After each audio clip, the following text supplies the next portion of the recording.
আমরা মনে করি ডক্টর মোহাম্মদ ইউনূসকে অতি দ্রুত 5টা পদক্ষেপ নিতে হবে। আগামীকালই একটা জাতীয় কমিশন ঘোষণা করে এই গণ অভ্যুত্থানের বিভিন্ন পর্যায়ে, মানে হাসিনা সরকার ক্ষমতা নেওয়ার পর হতাহত, গুমের শিকার, নির্যাতিত, ক্ষতিগ্রস্ত, মামলার শিকার, দেশ থেকে বাধ্য হওয়া সকল মানুষের একটা তালিকা প্রণয়ন সম্পন্ন করতে হবে।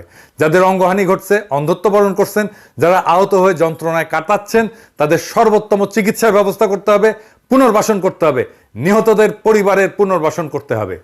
মনে রাখতে হবে তিনি মানে প্রফেসর ইউনূস বর্তমান প্রশাসনের বিভিন্ন পর্যায় থেকে বাধার মুখে পড়বেন।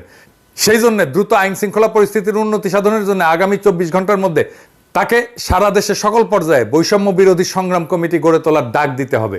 পুলিশ বিভাগের সকল সদস্যদেরকে তাদের কর্মস্থলে ফিরে আসার আহ্বান জানানোর পাশাপাশি স্থানীয় জনগণকে তাদের নিরাপত্তা বিধানের জন্য অনুরোধ করতে হবে।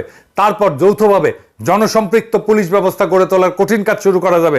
পুলিশকে আমূল সংস্কার করতে হবে, সংস্কার করতে হবে মিলিটারিকে, সংস্কার করতে হবে আমলাতন্ত্রকে, সংস্কার করতে হবে জুডিশিয়ারিকে। আগামীকাল থেকে সকল কলকারখানা চালু করে টানা 6 দিন উৎপাদন চালাই যেতে হবে।